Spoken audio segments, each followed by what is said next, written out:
Matt joins me for our first look at sports. So it's been a busy night for the NSRBL. Yeah, last night there was 4 games on the schedule, including 4 Lloyd teams right here in the Border City. You had the Border City Blue Jays taking on the Midwest Expos. Let's go all the way to the 7th, 1-0 Expos, who are just 3 outs away from winning their 2nd straight. But the Jays bats come alive. Balls poked to left center. Brent Levine's plates tying the game up at 1s. A few batters later, Jason Fector pulls one to right field. 2 more runners come in to score. Blue Jays now pull out in front by a score of 3-1. Now 4-1 when Brian White gets one through the infield. That cashes in 2 more. The Jays put up a 6th spot in the final inning as they go on to the 6-1 victory. We just got on the bats, you know. We really got on the trolley there, and we spun a couple caps. The whole game, it was just off, and guys weren't having their timing, and all of a sudden in the 7th it came around and we got a couple hits and even just blue pits that got everything started. Elsewhere from last night, the Lloyd Juniors squeaked out yet another victory, extending their winning streak to 2 games, edging the Reds 10-9. In Standard Hill, the Twins romped the Lakers 10-3, improving to 4-1 on the season.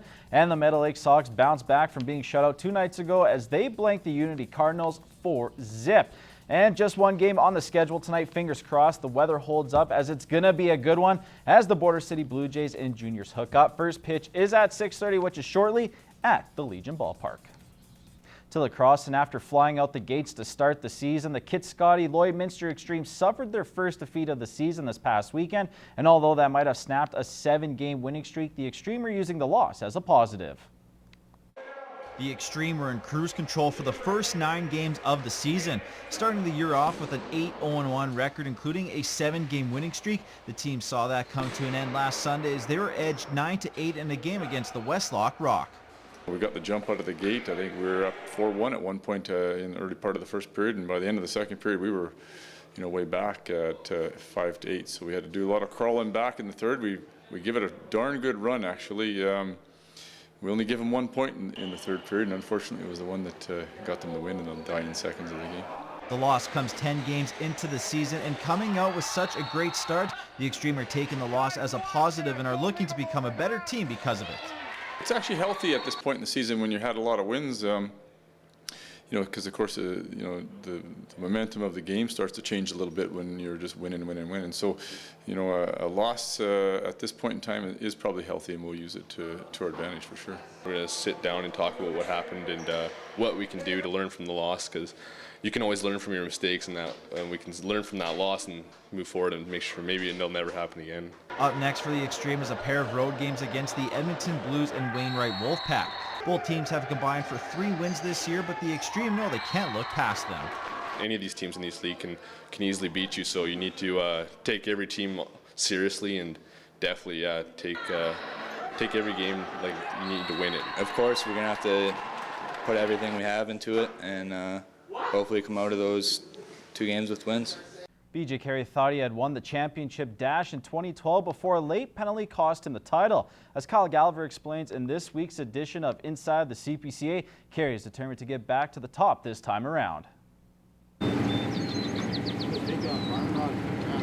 It's a quiet Friday morning in Little Pine, the 2nd stop on the CPCA Sega Pro Tour.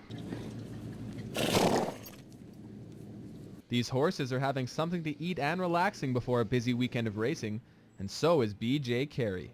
The 33-year-old is off to a strong start in 2013, his 7th season in the CPCA. It's going to be BJ Carey first at the finish line, aspect safety. The St. Walburg product already has 1 championship under his belt after winning in North Battleford last weekend. Carey had the 2 fastest heat times of the event, including a blistering 101.79 on Championship Sunday.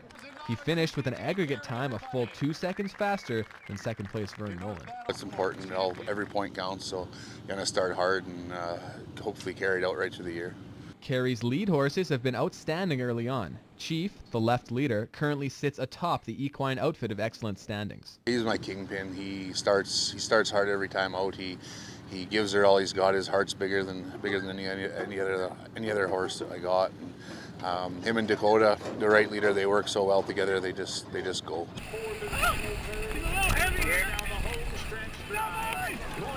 He's a nice horse to have around, and he has an attitude. And usually the horses with attitude are good horses. In fact, all 4 horses in the Carey outfit have been very quick. This could prove advantageous on a Little Pine course that puts an emphasis on top speed. It's a longer track, so you have to be able to run. If you can't run, you're not going to do well. It was here in Lloydminster last August that a late outrider penalty cost Carey first place in the championship dash. The second place finish did guarantee him a spot in this year's Calgary Stampede, but Carey still has the missed opportunity in the back of his mind. Goals holding into this year is to basically do what I did last year, but be standing on the podium at the end of the year. Kyle Gallagher, Newcap Sports.